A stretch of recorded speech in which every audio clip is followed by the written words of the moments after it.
Photoshop Lesson 1, Layers and Selective Deleting. Come on. Okay, so what we're going to do in this lesson is we're going to perform a task that 90% of what you would normally want to do when creating an image for your blog, which is basically take two images and combine them. So let's take the first image. The first image is going to be from an existing story we have on the PlayStation Network that was pirated. It was broken into. So the first thing we're going to want to do is we want to capture this image. So right now I'm on a PC, but using Firefox, but I'm sure this works the same way on Macs. Right click on the image and copy the image. Then go to Photoshop, go to File, New, and you can see that the width and height are already set because that's the image that's in memory.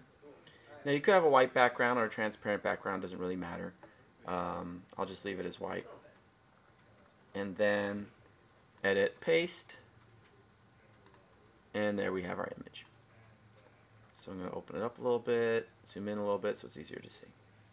Now I want to have a nice little pirate over this logo. So I'm going to do a search on Creative Commons. I have a whole bunch of cool little pirates I can get, and I like this one.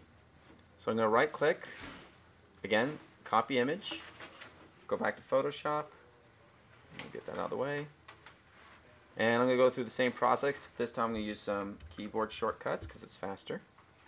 Now I have my two images. So what I want to do is I want to get this image on top of that one. With the Move tool, also sometimes called Selection tool, I click into the first image and drop into the second. Simple as that, and we're done.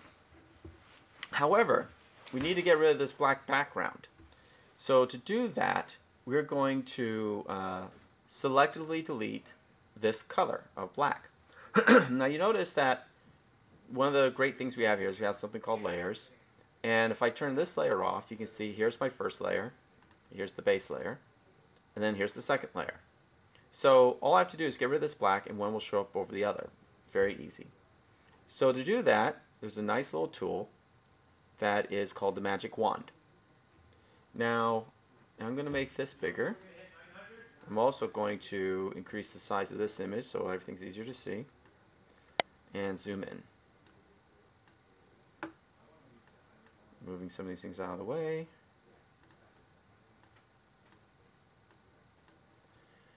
Here's my selection tool. Now you'll notice it has three different controls we can use. One is the tolerance, which sets the range of the sampling color. So for example, we're selecting black, which you could imagine as color 0 on a 255 scale. And it would say, well, everything between 0 and 4 is selectable. So if it was color, say, 12, then 4 down from 12, which would be 8, and then 4 up from 12, which would be 16, would be in the selection palette. So as an example of that, and of course being a black and white isn't a great example. In fact, let's bring in another image just so you can see an example of what the selection tool does, because it's pretty important. So I'm going to look for another image that has absolutely nothing with what we're going to do. I'll grab this one. This looks good. Copy image, Photoshop. Again, using my keyboard shortcuts. And now I'm bringing this image in. So now you see I have three images. Again, with these layer controls, I can control what I want to see or not see. Now let's say I want this little pirate guy on here. So I'm going to hide the one underneath. And with my selection tool, notice that I have a tolerance of 8. So if I click a little bit in this red area, it's everything within the tolerance of that 8, anything near that color is going to get selected. If I clicked on green, I get that. Blue gives me this. Kind of the off-white gives me that. I can take my tolerance and move it up. Let's move it up to 32 pixels, or 32 color sets. Now you notice that my selection sets are bigger. Now also notice I have anti-aliasing and contiguous selected. Anti-aliasing just basically makes the selection set smoother. So for example, with my pirate hat, you can see that some of these holes are here because my tolerance is only set to 32. If I did it again, you can see that actually it is now changing. It's selecting less of that color. Even though this came in, keep in mind it's whatever my mouse clicked on at the moment. So if I click in different places, see I get different results. But if I click on the anti-aliasing, my results are a little more consistent. But you can basically see the idea that it's allowing you to select colors, and as you keep increasing the tolerances, the color selections get larger. For our case, we're going to leave this at 16. Now there's one other thing to look at, something called contiguous. Now we're done with this example, so we're just going to hide that, bring our image back. And make sure, now here's something to be careful about. Just because I hid this layer is still selected, so you notice that when I'm clicking, it's still responding to that layer even though we don't see it. Make sure you have the layer you're interested in selected so it responds to it. So notice that I clicked and basically everything in black pretty much got selected. But if we look closer, we can see that some of the grays got selected as well. Now if we want to have a really nice sharp image, we actually do want to trim off some of these grays.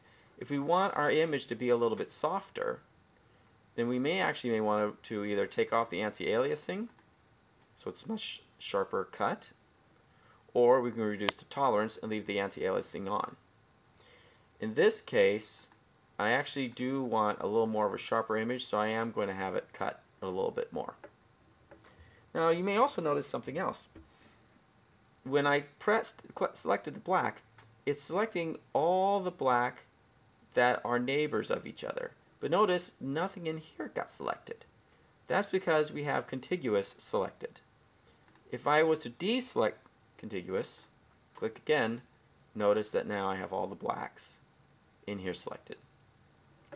Now in our case, I do want the black to show up, so I'm going to deselect that. But also you can see that it's actually showing up in here and actually cutting through some of the teeth. So what I'm going to do is I'm going to take the eyedropper tool. Well, first I need to deselect. I'm going to take the eyedropper tool. I'm going to grab a little bit of white. You see there's our white. And then I'm going to use my little paintbrush, and I'm going to paint over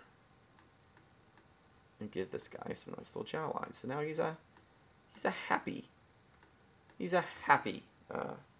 skull and crossbones, as Bob Ross would say. He's a happy type of threatening figure. So if we zoom out, we can see what we're working on. Yes, doesn't he look happy? So now let's do our selection. We have 16 tolerance, anti-alias, contiguous. I select, press delete, and there we go. We still have our blacks inside. This is showing up. We have nice sharp lines cutting across our white and our blades and our skull. Excellent. Press on selection tool, and there it is. But however, this is a little big. We want it a little smaller. So keep in mind we still are in this layer, so all we have to do is go to Edit, Transform, Scale. You see this is selected. Pressing the Shift button to make sure it's balanced. We can reduce the size a little bit, move it, till it looks kind of what we want to do, which is something like this. Press Enter, and there you go. We now have a nice skull and crossbones over our PlayStation image. Now, one other tool, and again this is a very, very basic tutorial of Photoshop, is cropping. And what cropping does, and here's the cropping tool, lets us actually just choose what part of the image we want to actually have in our post. So when I first make my selection, you can see here is the preview area. It looks pretty good. I can actually move things down a little bit and trim it. If I like it, I just press the enter button, and now everything is gone. So we're ready to save and use it in our post. So we can basically hit save like this.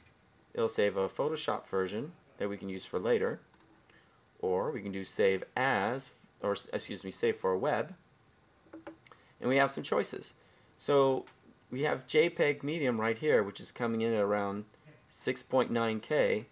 That's actually pretty good, and still looks pretty good, right? We could even go as low as JPEG low at 4.3K, and it's still, relatively viewable. And of course, as you zoom in, it starts to break down. But in our case, the images that we're probably going to use this for is pretty small, so it's going to work. But if we do want to use this at this size, this is 200% zoom, keep in mind, then we need to use higher settings. Then you keep moving it up until you find it's visually acceptable. But keep in mind, the higher the quality in the JPEG, the larger it gets. And one of the reasons you want to try and make your image as small as possible is the smaller the image is, the faster it downloads. And the faster it downloads, the better SEO Google will give you. So that was our first lesson, how to create an image over an image. I hope you enjoyed it, and hopefully there will be more to follow. Take care.